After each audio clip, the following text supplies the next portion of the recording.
नमस्कार दोस्तों, स्वागत है आप सभी लोगों का। आज 30 अगस्त का दी हिंदू को एनालिसिस करते हैं और सबसे इम्पोर्टेंट बात है वो पहले आपको बता देता हूँ। ये जो सेशन रहता है 15 से 20 मिनट का रहता है, जिसमें डेली का जो दी हिंदू में यूपीएससी के पॉइंट ऑफ व्यू से जितना भी चीज़ें इंपॉर्टेंट हैं उनके सारे डायमेंशन कवर कर लेते हैं। तो आपके लिए भी स्मार्ट स्टडी यही है कि करंट में कम से कम समय दीजिए, लेकिन दीजिए ज़रूर कम से कम।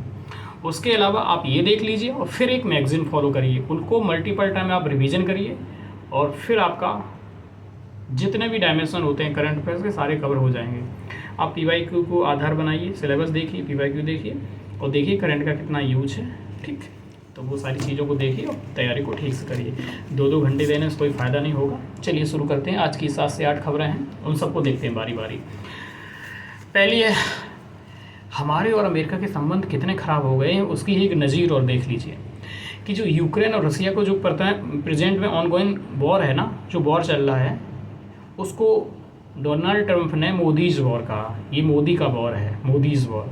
समझ रहे हैं इस बात का मायने क्या है? इस बात के मायने ये है कि ये जो रसिया और यूक्रेन के बीच में जो वॉर चल रहा है, ये मोदी की वजह से वॉर चल रहा है। आपको पता होगा कुछ समय पहले इन्होंने टैरिफ लगाया 50% भारत पे, 50% टैरिफ लगाया, फिर हमारे संबंध काफ़ी ख़राब होते चले गए और इवन इतने ख़राब हो गए कि जितने 1971 में थे इंदिरा गांधी के समय में, जब उसने अपना 7वां जहाजी बेड़ा हमारे विरुद्ध भेज दिया था, पाकिस्तान के खिलाफ हमारा वॉर चल रहा था, उतने ख़राब हो चुके हैं। और ये जो डोनाल्ड ट्रंप हैं, इनके पर्सनल इंटरेस्ट हैं, ये बहुत भावनात्मक प्राणी है और पता नहीं क्या कर रहा है।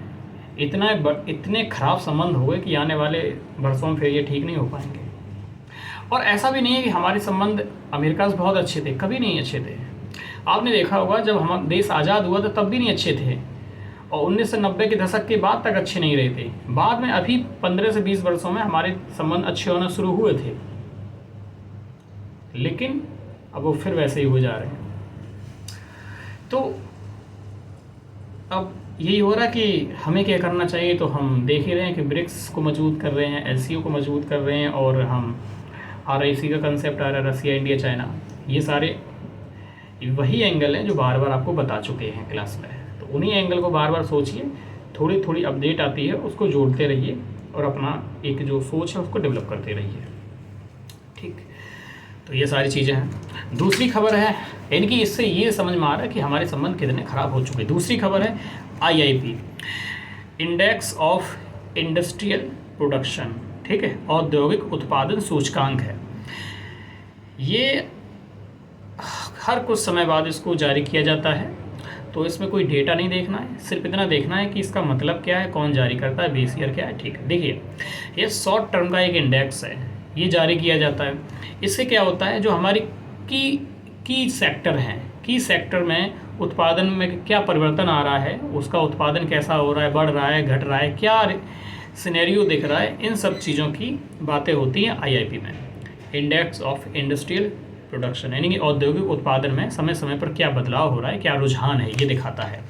यानी कि शॉर्ट टर्म में उत्पादन में परिवर्तन को इंगित करता है। जैसे माइनिंग इंडस्ट्री, जो खनन होती है, इलेक्ट्रिसिटी, विद्युत, मैन्युफैक्चरिंग, ठीक है ना, विनिर्माण क्षेत्र में कैसा क्या चल रहा है, ये सारी चीज़ें बताता है।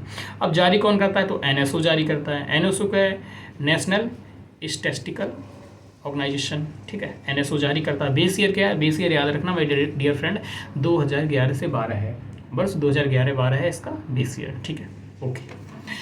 अगली खबर देखिए, प्रधानमंत्री स्वनिधि, PM स्वनिधि योजना। ये काफ़ी इंटरेस्टिंग है और काफ़ी इम्पोर्टेंट भी। आपने देखा होगा वर्ष 2020 में हमारे यहाँ लॉकडाउन लगाया गया था ड्यू टू कोविड-19। जब लॉकडाउन लगाया गया तो इसका इम्पैक्ट पूरी इकोनॉमी पर पड़ा। तो कितना पड़ा, तो सर से लेके पैर तक पड़ा।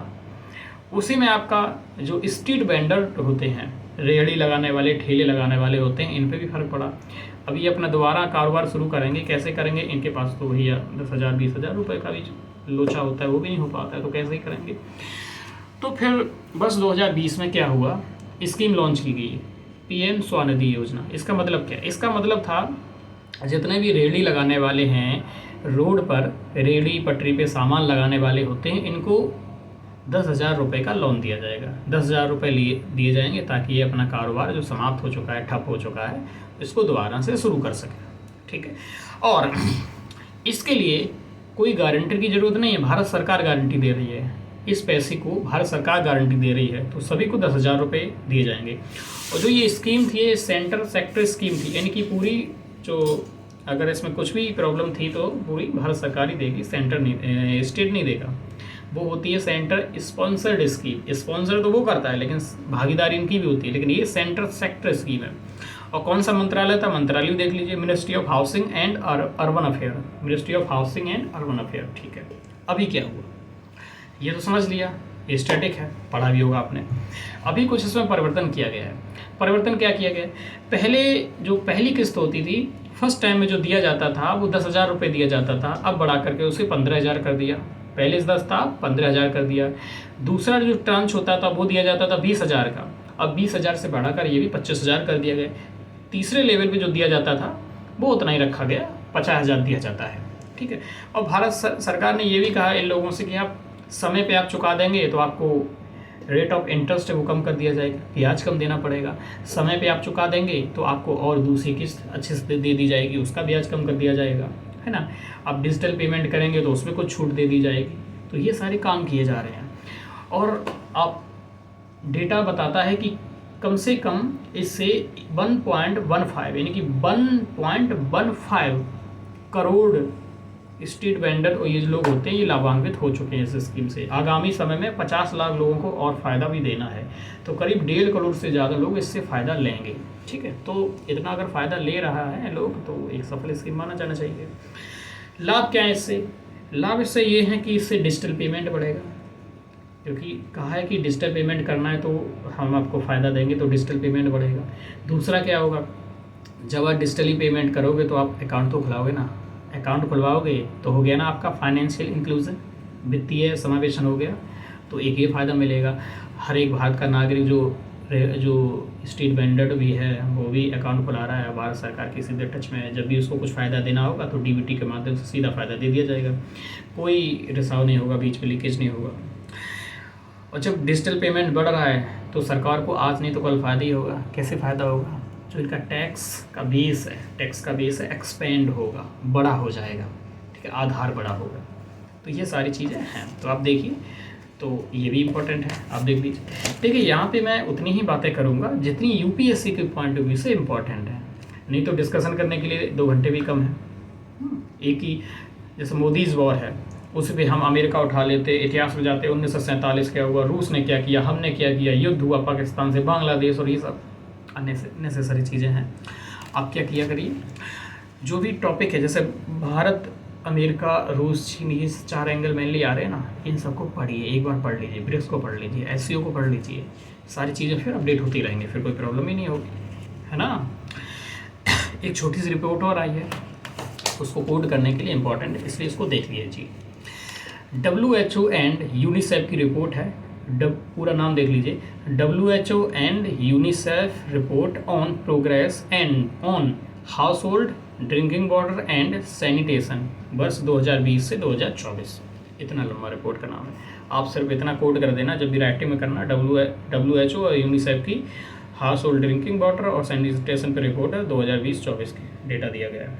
क्या दिया गया है, इंडिया की बात करें तो वैश्विक स्तर पर कुछ फ़ायदा है नहीं हमें पढ़ने से, हमें इंडिया के लेवल पर पढ़ने से फ़ायदा है। ओपन जो डेफिकेशन हुआ है, काफ़ी गिरावट आई है। जो खुले में शौच पहले कितना हुआ करता था, अब उसमें काफ़ी गिरावट आई है। खुले में शौच से कितनी प्रॉब्लम आती थी, अब पर्टिकुलर इससे बीमारियां तो होती ही हैं। और मेनली वुमेन की बात करें तो महिलाओं की बात करें, उनके लिए तो पर्टिकुलर टाइम होता था कि शाम को जब सांझ ढल जाएगी, अंधेरा हो जाएगा, तभी आपको बाहर जाना है। और ऐसे में कई उनके सिक्योरिटी के थ्रेट आते थे, कभी कभी कई लोगों का तो ऐसे में रेप भी हुआ। ये भी सारी चीज़ें देखने को मिली हैं। एक रिस्पेक्ट की बात होती है, वो सारी चीज़ें होती हैं। और वो दिन में जा नहीं सकती हैं, जब दिन में नहीं जा सकती थी, भले ही सुबह से पेट में दिक्कत हो रही है और शाम को ही जाएंगी रात में, तो फिर किडनी पे प्रभाव पड़ता है ना आपके, तो ये सारी चीज़ें होती हैं। तो ओपन डिफिकेशन में काफ़ी ज़्यादा सुधार हुआ है और काफ़ी ये सफल माना जा रहा है। ग्राउंड रिपोर्ट ये है कि ग्रामीण क्षेत्रों में अभी ये चीज़ें चल रही हैं, क्योंकि वहाँ पे दिया तो गया ये सब, लेकिन आपने देखा किसी ने दुकान खोल ली, उसी में किसी ने भूसा भर दिया, किसी ने सामान भर दिया, यूज ही नहीं कर रहे, वो बात अलग है। मूवी भी आई थी इस पर, है ना, टॉयलेट एक प्रेम कथा। सैनिटेशन कवरेज काफ़ी अच्छा दिखाया जा रहा है कि सैनिटेशन कवरेज की ओर दुनिया बढ़ रही है। दुनिया क्या, हम भारत की बात करें तो सैनिटेशन कवरेज अच्छा हो रहा है। ड्रिंकिंग वाटर में सुधार हो रहा है। हर घर जल योजना भी हमने लॉन्च की है। तो ये क्यों लॉन्च करें? क्योंकि हमें SDG 6 है, स्वच्छ और स्वच्छ जल है, स्वच्छता और स्वच्छ जल प्राप्त करना उद्देश्य 2030 तक। तो इसकी दिशा में है। तो ये चीज़ें आप याद रखिएगा।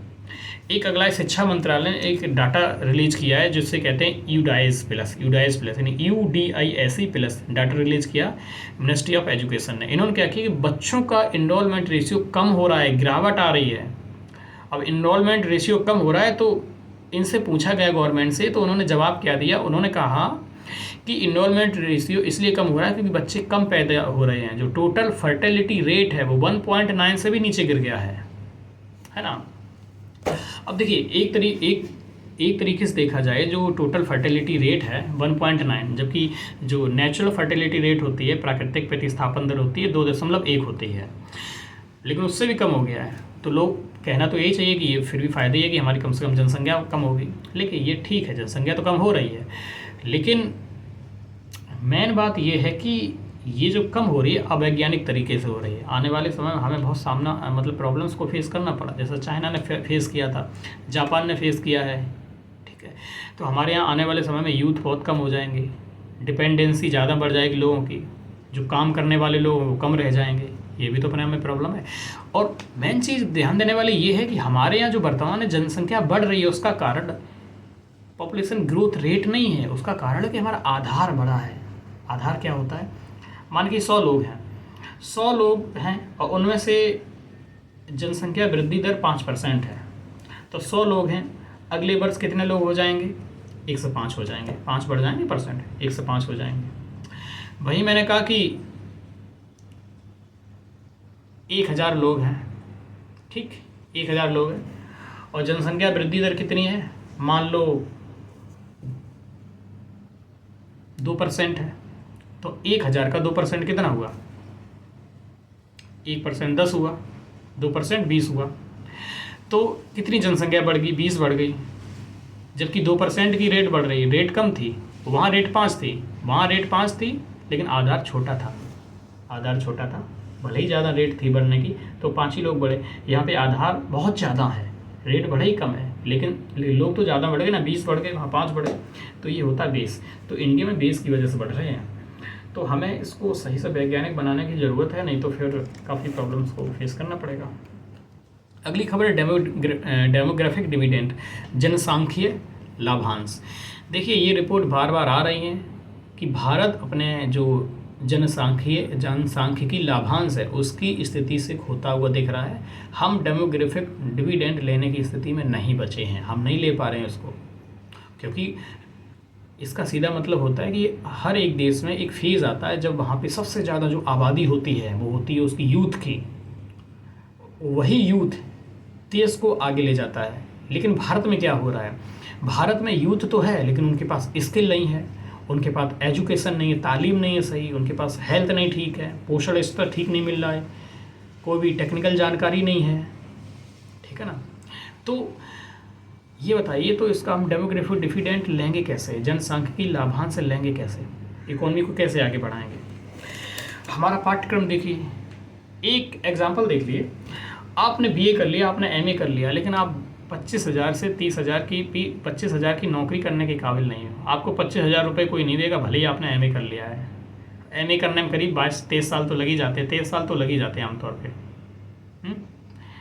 तो आप बताइए कि ये तो है। दूसरी, हमारे यहाँ जो एकेडमिक एजुकेशन है और जो इंडस्ट्री की रिक्वायरमेंट है, दोनों में बिल्कुल गैप है। एकेडमिक एजुकेशन तो वही धर्रे पे चल रही है, रिक्वायरमेंट देखिए क्या है। तीसरे देख लीजिए, पिछले 10 वर्षों में डेटा दिखा रहा है कि पिछले 10 वर्षों में 40 से 50% जो इंजीनियर हैं उनका प्लेसमेंट नहीं हुआ है। इंजीनियरिंग कर ली है 40 से 50%, लगभग आधी आबादी है इंजीनियरों की, इन्हें प्लेसमेंट नहीं सही मिला है। क्यों नहीं मिला? पढ़ाया नहीं सही से। जो इंजीनियर्स बन के निकलते हैं उनको प्रैक्टिकल नॉलेज कुछ होती ही नहीं, उनको भी थेरी रटाते रहते हैं। तो ये हमारा एजुकेशन सिस्टम बिल्कुल कोलैप्स हो चुका है। देखते हैं क्या सुधार होता है। हालांकि भारत सरकार ने स्किल इंडिया प्रोग्राम हुआ, प्राइम मिनिस्टर कौशल विकास योजना, ये सारी लॉन्च भी की हैं, लेकिन बहुत ज़्यादा इसका असर दिख नहीं रहा है। शुरू में जो प्रधानमंत्री सरकार नहीं आई थी तो कौशल विकास योजना पे काफ़ी बल दिया जा रहा था, लेकिन अब वो भी दिखता नहीं दिख रहा है। एक है जीएसटी रिफॉर्म की खबर है। देखिए जीएसटी रिफॉर्म में बात चल रही है, ठीक है। जीएसटी रिफॉर्म में बात ये चल रही, कई सारी इसकी स्लैब रेट हैं, इनको कम किया जाएगा, ठीक है। 2 करने पे बात चल रही है, ठीक है, लेकिन इससे कुछ घाटा भी हो सकता है राजस्व में कुछ समय के लिए।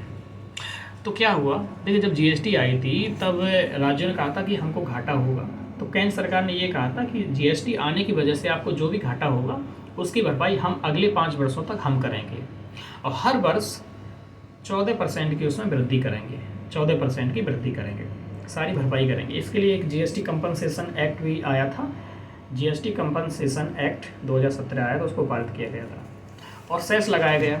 सेस से जो भी धनराशि इकट्ठी होगी उसको कंपनसेशन के रूप में राज्यों को अलॉट कर दिया जाएगा, जो भी जीएसटी आने से घाटा हुआ। अब राज्य क्या कह रहे हैं, राज्य कह रहे देखिए ऐसा है, फाइनेंस कमीशन ने ये कहा कि 41% जो जीएसटी इकट्ठी होती है, जीएसटी से पैसा होता है वो सेंटर इकट्ठा करता है, फिर स्टेट को दे देता है। तो ये कहा था कि जो फाइनेंस कमीशन ने कहा है, 15 फाइनेंस कमीशन ने, कि 41% कलेक्शन का 41% जाना चाहिए राज्यों को, लेकिन रियलिटी ये है कि 33% भी हमें नहीं मिल रहा है। राज्यों ने सीधा कहा है ऑन रिकॉर्ड कि 41% की बात हुई है कि देना है, लेकिन 33% भी हमें नहीं मिल पा रहा है। और जो सेस हो रहा है वो भी सरकार, सेंट्रल गवर्नमेंट ही अपने पास रख रही है, वो किसी को दे नहीं रही है। तो हम ऑलरेडी घाटे में, और ये जीएसटी रिफॉर्म किया तो हम और घाटे में चले जाएंगे, तो इसकी भरपाई कैसे होगी। तो राज्यों की बात ध्यान देने पड़ेगी ना। तो सेंट्रल गवर्नमेंट ने ये कहा कि सिन आइटम है ना, तो हम सिन आइटम पर ज़्यादा जीएसटी लगाएंगे, हम 40% लगा देंगे, उससे जो पैसा इकट्ठा होगा हम इससे देख लेंगे कि जीएसटी में कोई लॉस ना हो। ये सारी चीज़ें।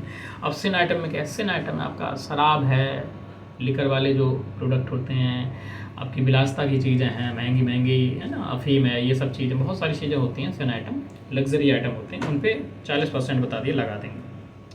तो ये सारी चीज़ें चल रही हैं, देखते हैं रिफॉर्म जब होता है फिर कोई अपडेट आएगी तो उससे बात करेंगे। अभी तो सब ये बात चल रही है, इसका बहुत ऑथेंटिक मत मानना है। इसमें ऑथेंटिक इतना ही कि 15 वित्त आयोग ने 41% कहा था और रियलिटी क्या है 33% भी नहीं मिल रहा है। एक बाढ़ से आ रही है, देखिए हर वर्ष बाढ़ आती है, बारिश होती है, बाढ़ आती है, सरकारें पूरे समय तक 8 से 9 महीने सोती रहती हैं, उसके बाद जब बाढ़ आती है फिर हाय तौबा करती हैं, ये हो गया वो हो गया, फिर कुछ स्कीम लॉन्च कर देती हैं, कुछ काम कर देती हैं और कुछ नहीं। रियल ग्राउंड पे कोई काम होता ही नहीं है। देखिए फ्लड की बात करें तो फ्लड हर समय आती है, तो इसका मतलब क्या हुआ, या तो आपका अर्ली वार्निंग सिस्टम ख़राब है, अगर अर्ली वार्निंग सिस्टम ख़राब है तो उसको अपडेट किया जाए, उसको मजबूत किया जाए, ठीक है। या फिर आपका ड्रेनेज सिस्टम ख़राब है, दिल्ली जैसे शहर, आध घंटे बारिश हो जाए सारी दिल्ली डूब जाती है। स्थिति ये हो जाती है कि जो गलियाँ होती हैं उनमें स्टीमर लेके, नाव लेके आप चला सकते हो, ये स्थिति हो जाती है। तो ड्रेनेज सिस्टम आज तक की सरकार ने किया क्या, ड्रेनेज सिस्टम नहीं सुधार पाई, तो ड्रेनेज सिस्टम या तो सुधारिए, अर्ली वार्निंग सिस्टम को अपडेट कीजिए, सेंटर है, स्टेट है, इनको अच्छे से कोऑर्डिनेट करना चाहिए, काम करना चाहिए। भाई क्लाइमेट चेंज हो रहा है तो जो बारिश है उसका भी पैटर्न बहुत बदल गया है, बहुत अनप्रेडिक्ट हो गया है, कब बारिश हो जाए, कहाँ ज़्यादा बारिश हो जाए, कहाँ बादल फट जाएँ। आप देख रहे हो उत्तराखंड है, जम्मू कश्मीर है, कई लोग मर गए, कई सारे लोग मर गए ना इसमें। तो ये सारी चीज़ें देखने को मिलती हैं। देखिए इस क्लास का जो PDF है जर्नी टू IAS-PCS चैनल पे मिल जाएगा, जर्नी टू IAS-PCS चैनल पे मिल जाएगा, और इस चैनल को ज्वाइन कर लीजिए, डेली का PDF आपको मिल जाएगा। साथ ही साथ में डेली आंसर राइटिंग होती है, आप आंसर राइटिंग करिए और उसको डेली आपको चेक भी किया जाएगा कि आपके आंसर में क्या आवश्यक चीज़ों को सुधार कर सकते हैं, कौन कौन से पॉइंट जोड़ सकते हैं, क्या गलतियाँ हैं, वर्तनी के स्तर पर क्या सब्दियाँ, सारी चीज़ें देखने को मिलती हैं। तो आप उसको ज्वाइन कर लीजिए और तैयारी करते रहिए और आगे बढ़िए, ठीक है। जय हिंद।